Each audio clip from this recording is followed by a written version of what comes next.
Chapter 3. It was with a quiet, cautious joy and no small amount of apprehension that Luke let his father let him into the interrogation room the next day. Mara had forewarned him of what Anakin would be trying, and Luke, honestly, he had no idea how he'd handle it. But he was about to get the chance to talk to his father, actually talk, without his father trying to interrogate him, and that was something amazing, actually. Anakin motioned for Luke to take a seat, and Luke did, his binders clanking on the metal table as he folded his hands on top of it. Anakin flinches, but said nothing about it. In fact, Anakin said nothing at all for once. He was too busy staring at Luke in something. So, Luke ventured after about a minute passed. About that interrogation? It almost certainly wasn't forthcoming, but he couldn't afford to let on to his father that he knew that. Unfortunately, if Luke wanted a chance at saving Anakin Skywalker, he couldn't make this too easy on him. Luke just needed to figure out how hard he did have to make it. Anakin, for his part, blinked rapidly. No interrogation today, he said. Or maybe later, with Obi-Wan. That's not why I'm here. Anakin raised his chin, stared Luke straight in the eyes. You're my son. I want the chance to get to know you. It was what Luke had dreamed of since he was a child. Even your son the Sith. Anakin's expression tightened, but he didn't back down. You're still my son, and I'm sure you have things to talk about besides being a Sith, so let's talk. Anakin attempted a warm smile. Luke appreciated the effort. Luke had dealt with much worse than a conversation with a non-evil version of his father, and yet, he had no idea what to say. He was probably supposed to play up the Sith thing, at least a little bit, before relenting, but he just couldn't quite bring himself to do it. All right, Luke said, swallowing back his apprehension. What about? Anakin's gaze darted across him intently, as if he was trying to decrypt and memorize Luke's every emotion and feature. Anything. Where did you grow up? What was your childhood like? What's your favorite starship? Well, it was good to know he had inherited something besides the Force from his father. My favorite ship doesn't exist in your time yet, Luke said, chuckling a little, but it's a starfighter called an X-Wing. Pretty utilitarian, but they handle like a dream. Some of the most maneuverable fighters in the galaxy, and they have their own built-in hyperdrives. Anakin's attention seemed to be successfully caught. You say that like it's uncommon, he scoffed with a real smile, which makes me think these X-Wings can't hold up at all against Jedi starfighters. I can't talk too much about the future, Luke said, with a hint of apology that seemed like it might be real. Then tell me about your family, without, compromising details. Well, and here Luke actually started to smile, a small but genuine smile, not some evil, hollow mockery of one. I just got married about 6 months ago.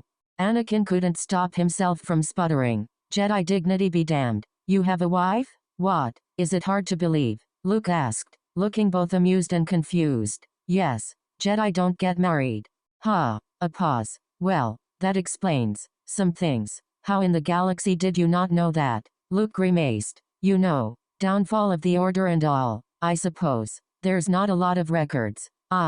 Full stop. He trailed off, seeming to have an internal debate with himself, before he continued. I only learned what my 2 teachers told me, and they both died shortly after taking me as a student. Luke was acting very normal for a crazy, evil person. Too normal. And how would your wife feel about you running off to be a Sith with Darth Vection after she tortured you? Luke's face made an odd expression. Probably better than she'd feel about me being stranded 35 years in the past. Almost shockingly, he didn't rise to the bait. Maybe Vection was right. Maybe falls were reversible. Maybe there was still good in Luke. Or maybe he just had better control of his temper than he'd let on. But whichever the answer, there was nothing that would make Anakin regret trying to get to know his son. What's? Anakin swallowed. Your wife. What's she like? Luke's smile, his real, genuine smile, was radiant. She's amazing, he said, voice lightening and eyes brightening at the thought. His eyes were still blue. Anakin had to hope that meant he wasn't too far gone. Brave, loyal, unbelievably strong. She puts up with exactly the right amount of my shit, and I was a pilot, so I have a lot of it.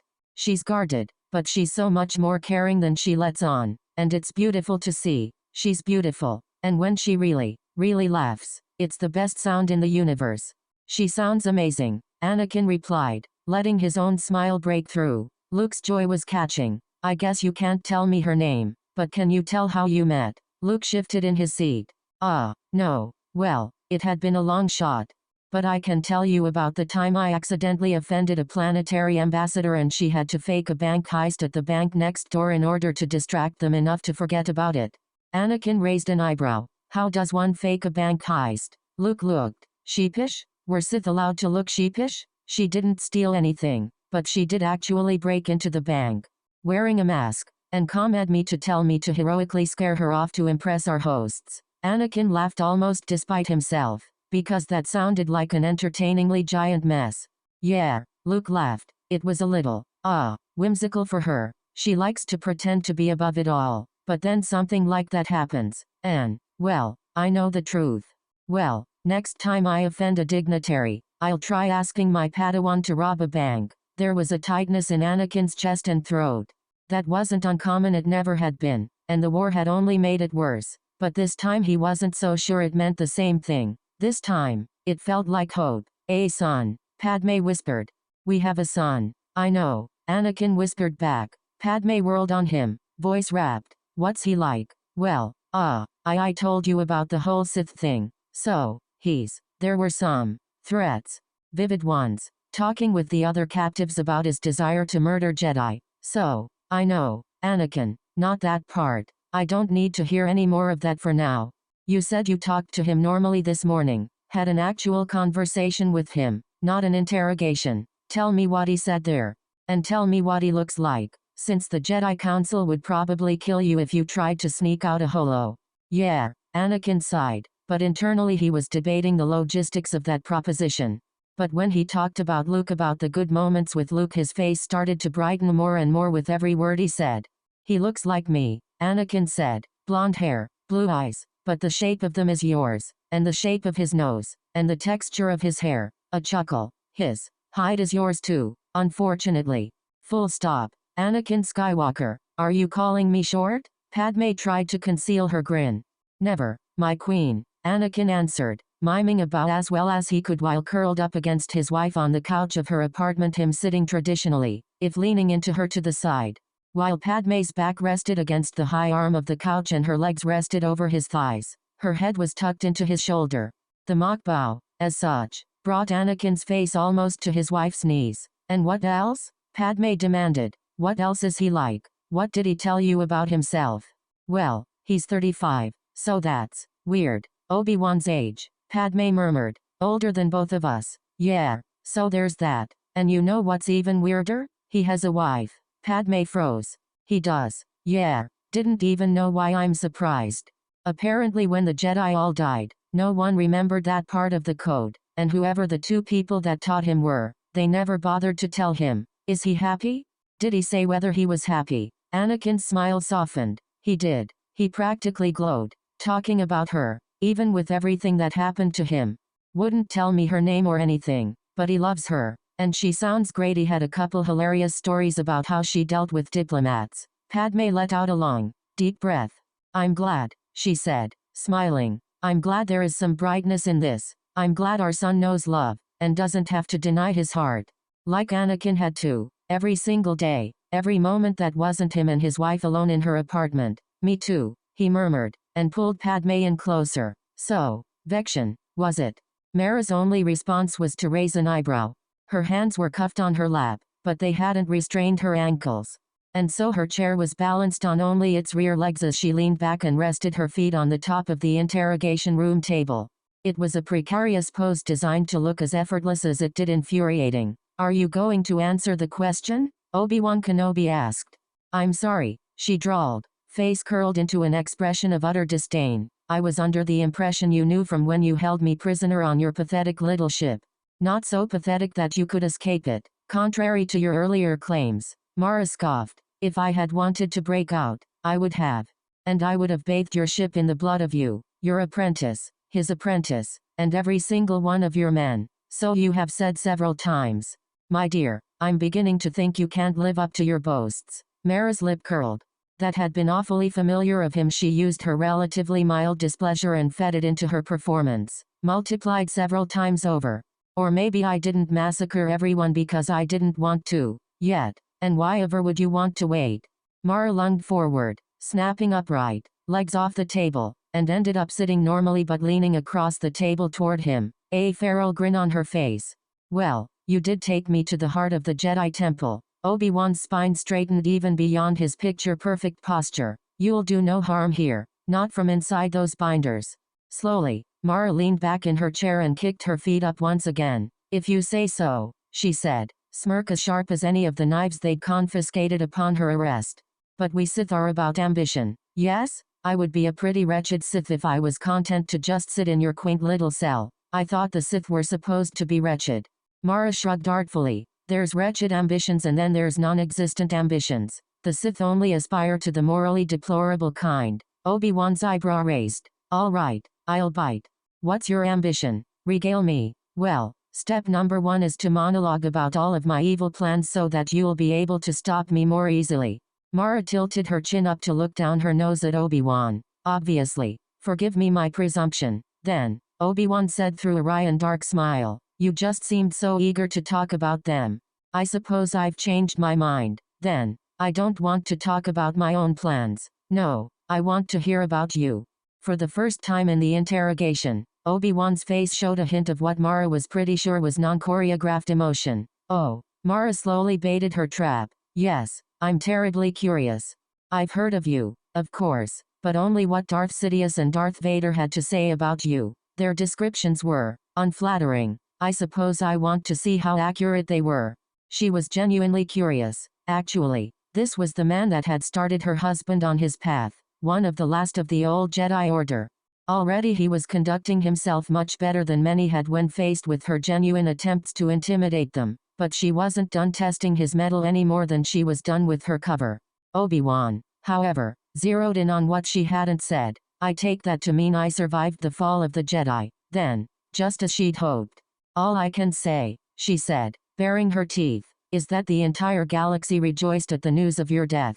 Obi-Wan's mouth tightened. So I'll take that as a yes. Don't be so sure, Mara answered. The entire Republic rejoiced in the death of all of the Jedi at the dawn of the Empire. Your fame could have just happened to earn you a separate announcement. And at whose hands was it? Your master? You may hold him in high esteem, but I've had plenty of experience with Sith Lords, and I'm hard-pressed to believe he could defeat me. His attempts to bait her might have worked. Were she 2 decades younger, they announced your defeat all over the galaxy. If there had been video footage, I'm sure there would have been a highlights reel. Then, conspiratorial. I wasn't there, of course, but I heard the report. It seems you went down quite quickly. 2 minutes, if I recall, before a lightsaber cut you in half, and you're supposed to be one of the greatest of the Jedi generals, so mighty is your order. Obi-Wan's eyes narrowed for less than a tenth of a second. Someone not intensely trained in observing the body language of others would never have caught it. But if she hadn't wanted to give him some warning, she wouldn't have described his death. However, it wasn't his death that Obi-Wan addressed. His strategy for controlling the interrogation seemed to center around refusing to ask whatever she said, and addressing the subtext. It had worked in her favor before, but this time she had expected him to rise to the challenge she had leveled. What I find interesting, Obi-Wan began, is that you listed 2 Sith Lords. Since you claim to be a Sith yourself, and to have taken Luke as your apprentice, I find this highly interesting. After all, as I assume you know, there are only ever 2 Sith at a time. Actually, she hadn't known that. She had just assumed that Sidious's favoring of Vader was rooted in his superior force powers and his interest in setting his people up against each other. At the time, she had believed it was because the Emperor thought it would make them all stronger, but she could hardly admit her ignorance. Instead, she let her grin grow larger. That's what the Sith Lords have led you to think. Humans often found too wide or long-lasting of a smile to be deeply unsettling. You know, Mara thought loudly. Once she was uncomfortably ensconced back in her cell, Anakin Skywalker seemed to come back pretty happy after his last couple chats with you. Luke raised an eyebrow to communicate. So, it was, after all, her strategy that had led to it, though deep down, he knew being too nice put them at risk. I can't pull the weight of this act with your father. Luke could catch the shades of her carefully, not thinking Vader because he would kill me, and we can't let them figure it out. We can't risk them deciding to try to play prisoner's dilemma with Valen and the Inquisitor. Tell them that we're not really Sith in an attempt to solicit information.